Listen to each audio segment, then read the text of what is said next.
It was supposed to be a routine patrol. Captain Michael Turner, a seasoned soldier with 10 years of battlefield scars and stories, led his unit through the jagged hills of Kandahar. The sun was unforgiving, and the wind carried with it the dry scent of gunpowder, a warning, not yet spoken aloud.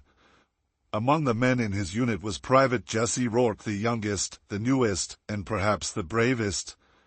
He had joined only 6 months ago, but in that time, he had latched onto Michael like a younger brother. Maybe it was the way Michael spoke to him, direct but calm, like an older sibling who had seen too much but still had hope for those coming after him. "Keep your head low and your heart steady," Michael had told Jesse on his first mission. And Jesse had never forgotten that. The radio crackled garbled Pashto, then silence. The kind of silence that always came before the storm.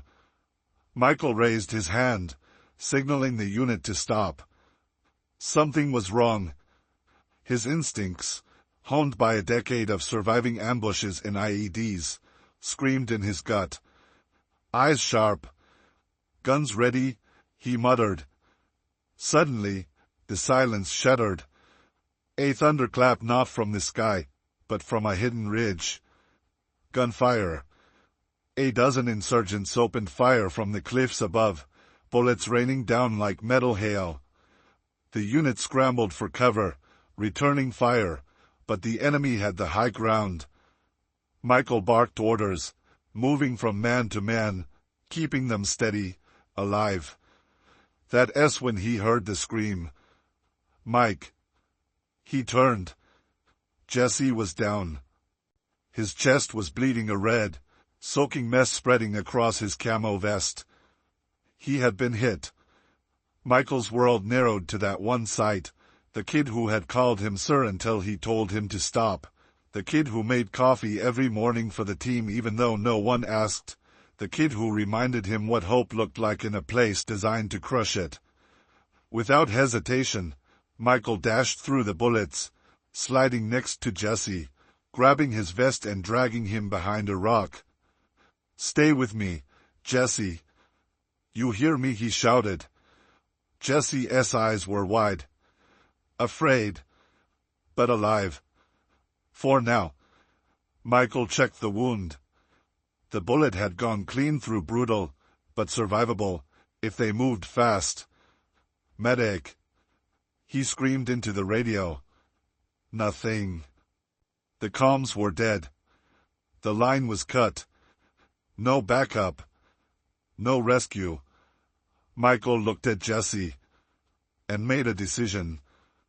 Wasn't he going to leave him behind? Michael tightened the tourniquet around Jesse's upper arm, his hands moving on instinct while bullets cracked the air above them. Dust and stone exploded nearby with every ricochet. He knew staying put meant death for both of them. "Can you move your legs?" he asked. Jesse winced, tried, and barely nodded. "Good. That's all I need." With no medevac, no backup, and their unit pinned down, Michael radioed one last time. Static. Then silence. Again. They were cut off. Michael knew the terrain well enough. He studied it like scripture. To the north, about 15 miles, was an abandoned outpost, Charlie Echo 9. It had a sat phone. It was their only chance. 15 miles of steep ravines, enemy patrols, and blistering sun, and he'd have to carry Jesse every inch of it. "You're insane," Jesse muttered through gritted teeth. Michael looked down at him with a fire in his eyes. "No, I just made a promise." He pulled Jesse up onto his back. The weight wasn't just physical, it was emotional, symbolic. This wasn't just a wounded soldier. This was his brother now. As he moved out from behind cover, the firefight still raged behind them, but Michael knew that staying was suicide. He whispered a quick prayer, not for victory, but for strength. Each step was war. The heat stabbed through his boots. His breath came in ragged bursts. Jesse groaned in pain, every jolt sending shockwaves through his chest. Blood seeped onto Michael's back, sticky and hot. Still, Michael walked. They followed the dry riverbed, low and hidden, flanked by cliffs. Vultures circled above, a reminder that in this land, death waited for those who fell behind. The sun moved. Hours passed. Michael's legs burned. His arms trembled. But he kept going. He had to. At one point, Jesse lost consciousness. His head lolled to the side, and Michael stopped. He checked his pulse, still there, but faint. He tore open his canteen, pressed it to Jesse's lips. The water was nearly gone. "Come on, Rourke. Wake up," he said softly. "This isn't your last chapter." "A Russell." Michael froze. Footsteps. Not American. He ducked behind a boulder, heart pounding, clutching Jesse tightly. Two figures emerged on the ridge above, armed insurgents. Michael barely breathed. They passed. He waited 5 minutes before moving again. Every inch was a test. He remembered boot camp, the speeches, the lessons. But none of it prepared you for this, carrying someone you swore to protect, with death at your heels and no way to call home. As the horizon burned orange with the setting sun, Michael spotted something in the distance. The outpost. Faint. Crumbled. But there. He forced himself forward, muscles screaming, vision blurred. Still, he walked. 15 miles. For a promise. For a brother. For the code that said, "No man gets left behind." By the time Michael reached the outer fence of Charlie Echo 9, his knees buckled under him. He had carried Jesse for hours, over unforgiving terrain, under the relentless sun, and through the shadow of death. But the mission wasn't over. The outpost looked dead, overgrown with weeds, half its roof caved in, the comms tower leaning like it was ready to fall. Dust coated everything. But Michael's eyes searched for one thing, the satellite phone. He kicked open the rusted door and gently laid Jesse down on a tattered army cot inside. Jesse was still unconscious, pale and clammy. The bleeding had slowed but not stopped. Michael's voice cracked as he whispered, "Hang in there, brother. We're almost out." The radio room was dark, except for a beam of fading sunlight slipping through a hole in the roof. Michael scanned the shelves. Broken radios, old maps, and then, in the corner, a battered, mud-stained sat phone case. He lunged for it, ripped it open, and it was there. Fingers shaking, he powered it on.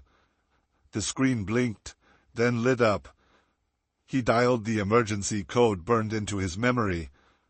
"Command, this is Sergeant Michael Hayes. I have a critically wounded soldier. Repeat, I have a man down. Coordinates inbound." Static. Then a voice. "Copy that, Sergeant. Sit tight. We've got eyes on your location. Help is coming." Michael dropped to his knees, relief washing over him like a wave. He looked at Jesse, still unconscious, and for the first time in hours, he allowed himself to believe they might survive this. But then, a sharp crack rang out. The wall behind him exploded in dust. Sniper. Michael dropped to the ground, dragging Jesse off the cot. The sniper had followed them, or worse, was already watching.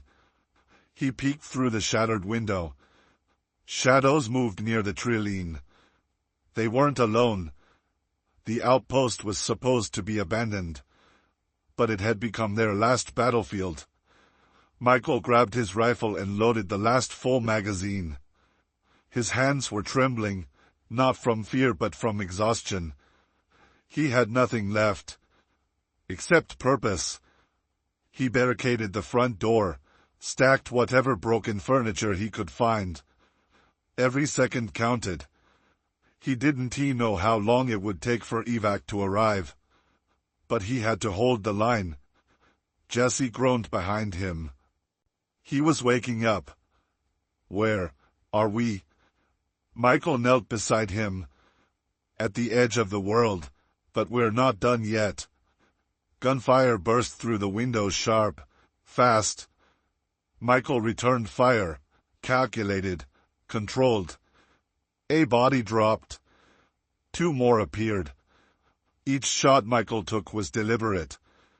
Every bullet was a prayer. He wasn't fighting for glory. He was fighting to give his friend a second chance at life. Outside, a faint sound pierced the chaos rotor blades. Distant, but getting closer. Michael smiled. Hold on, Jesse. You hear that? Jesse nodded weakly. Sounds like home. The enemy closed in. Michael moved to the roof, exposing himself. He needed to signal the chopper. He tore off his bloodied shirt and waved it with all his might. A burst of machine gun fire rang out from the jungle, but the helicopter had seen him. It swooped in like an angel with blades, kicking up dust and rage as it descended behind the outpost. 2 medics leapt out, returning fire, motioning for Michael to move. He raced down, grabbed Jesse, and carried him one last time. As they lifted off, Michael looked down at the place where he nearly died, where he nearly lost hope. He had gone 15 miles through hell, stood alone against death, and survived. Because that's what soldiers do. The medevac chopper thundered through the skies, slicing clouds in half as Michael sat with Jesse's head resting against his chest. The hum of the rotors masked everything: the fear, the adrenaline, the pain. But not the silence between brothers. Jesse blinked open his eyes. We made it. Michael chuckled, voice raspy. Yeah, we did. When they touched down at the field hospital, the medics rushed in. Jesse was pulled onto a gurney. Tubes, IVs, oxygen, everything he needed. Michael stood back, swaying slightly from dehydration and exhaustion. A nurse looked at him. Are you injured? He shook his head. Not the kind you can fix. She guided him inside anyway. The room was cold, fluorescent lit, buzzing with the urgency of war. And yet, for the first time in days, Michael felt still. After a saline drip and 3 hours of rest, a commander stepped into the tent. Stern face, starched uniform, eyes that had seen too many funerals. Sergeant Hayes. Michael stood. The commander held a folder. We received your full report. Carried a wounded man over 15 miles. Fought off an enemy squad. Held a decaying outpost alone until extraction. Michael said nothing. The commander continued. We're submitting you for the Silver Star. Michael's expression didn't change. He looked toward Jesse's room instead. I don't want a medal, he said. I just want him to walk again. The commander paused. That's not up to us. But what you did out there, men don't come back from that. Michael met his gaze. Some don't have the choice. A month later, back home, Michael stood in his mother's kitchen. No uniform. No applause. Just jeans, a t-shirt, and calloused hands. The mail had come in. Inside was a small velvet box. The Silver Star, polished, pristine. He stared at it for a long time. Then he placed it on the mantel next to a photo of his unit, and walked outside to chop wood like any other day. He didn't need an audience. He didn't need the world to see. Because the greatest acts of valor are the ones done in silence, for someone you love, when no one is watching. Michael thought coming home would be the easy part. No gunfire. No blood. No weight of a wounded friend slung across his back. But as he stepped through the door of his childhood home, something felt off. The walls hadn't changed. The pictures were still there: a younger Michael, a high school football game, his father holding a fish on a summer trip. But he had changed. His mother hugged him tight, longer than she ever had. She didn't say, "I'm proud of you," or "You're safe now." She just held on. Because she could feel it too, something in him had been left behind in the desert. Nights were the worst. The silence that used to bring peace now screamed in his ears. He would lie awake, the ceiling above blurring into visions, the crackle of radios, the hiss of smoke grenades, Jesse's blood on his uniform.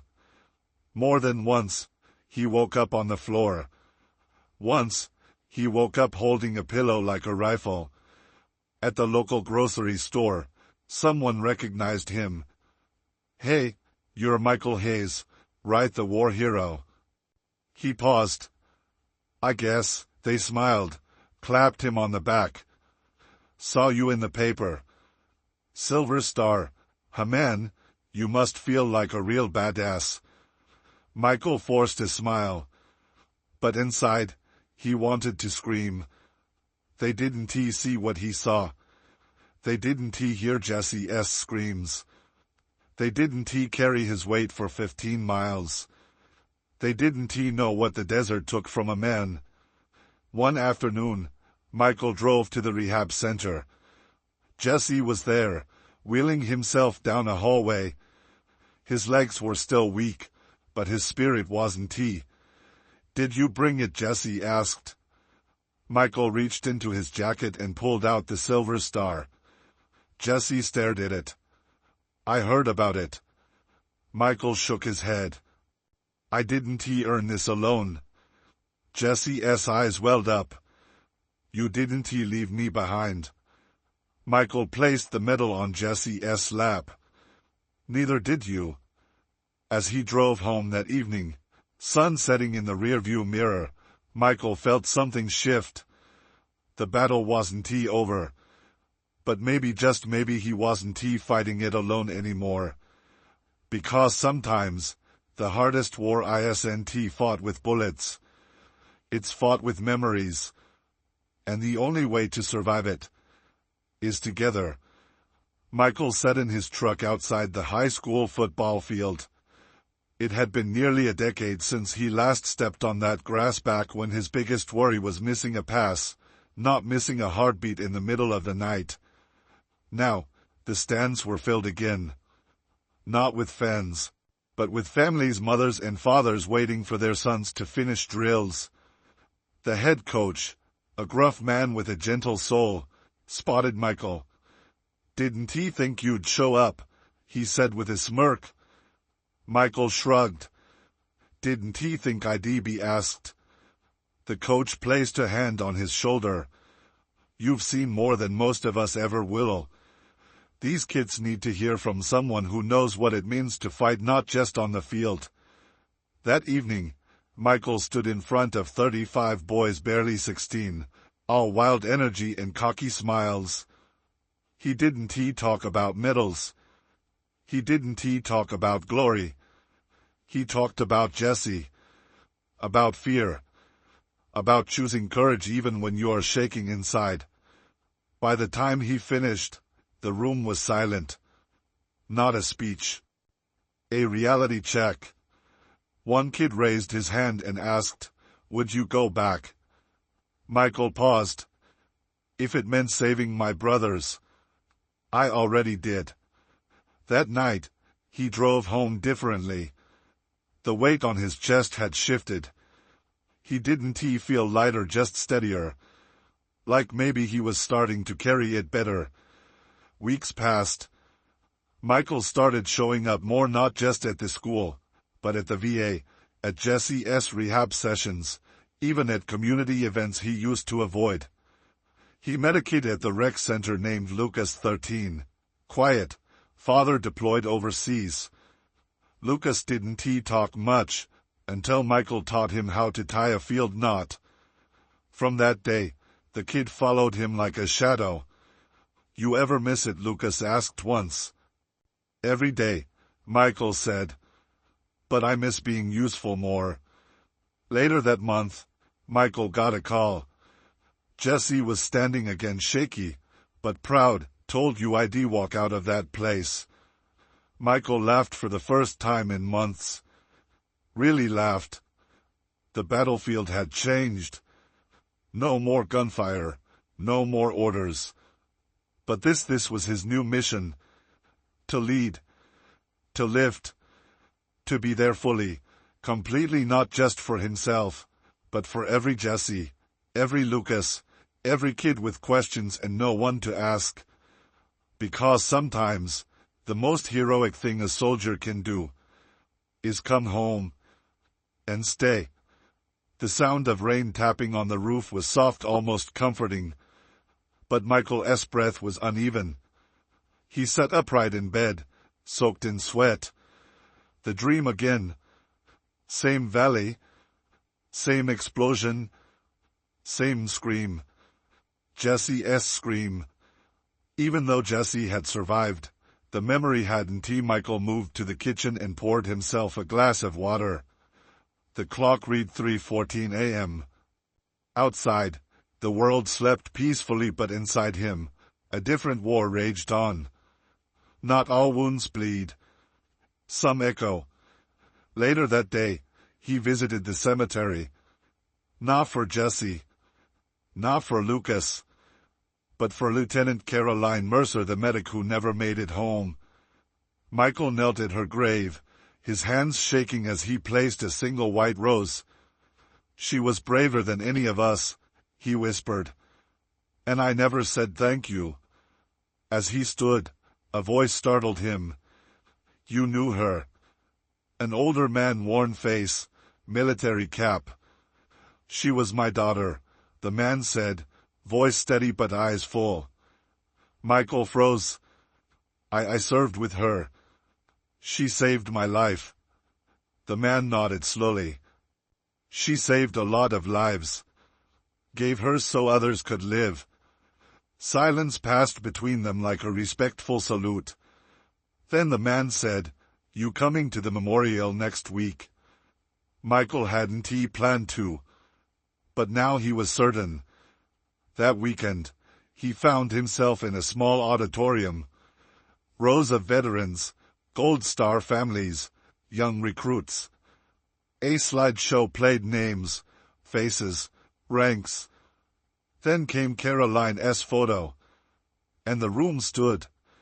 Michael felt tears rise, not of guilt, but of honor. For the first time, he allowed himself to grieve properly. Not as a soldier, but as a man who had carried too much for too long. After the ceremony, a young recruit approached him. "Sir, were you with her, Lieutenant Mercer?" Michael looked the kid in the eyes. "Yes. And because of her, I'm standing here now." The recruit nodded, jaw clenched with emotion. "Thank you." Michael placed a hand on his shoulder. "No, thank her." That night, as Michael walked home under the streetlights, he looked up at the sky.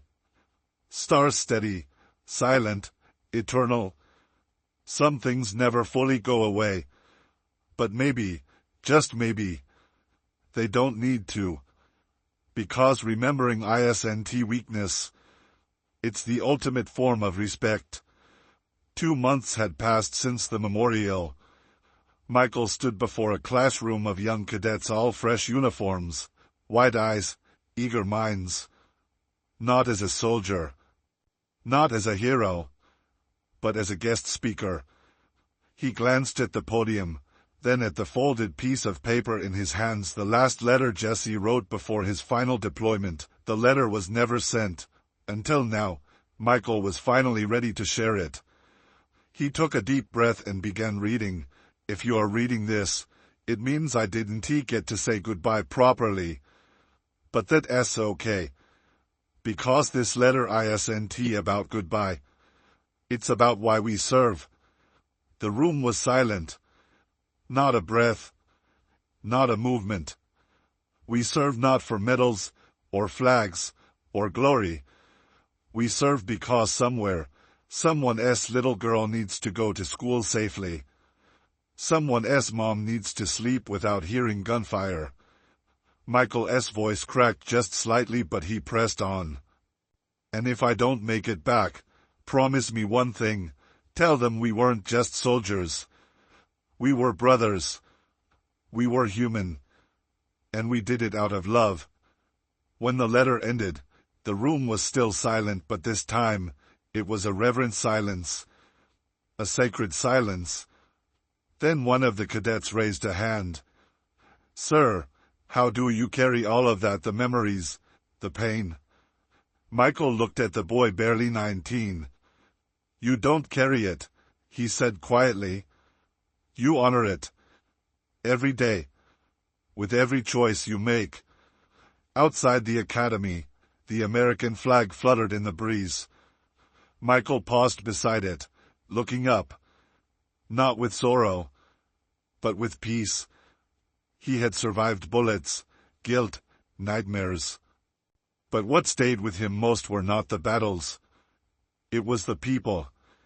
Caroline, Jesse, Lucas. Names that would never fade. That evening, back home, he opened a box of old photographs. In the middle, a picture of the entire unit, smiling, muddy, alive. On the back, someone had scribbled, "Brothers beyond blood." Michael smiled, tears brimming, as he whispered, "See you again, someday." Then he placed the photo back, stood tall, and closed the box. Because some stories don't end. They echo in every heart that dares to remember.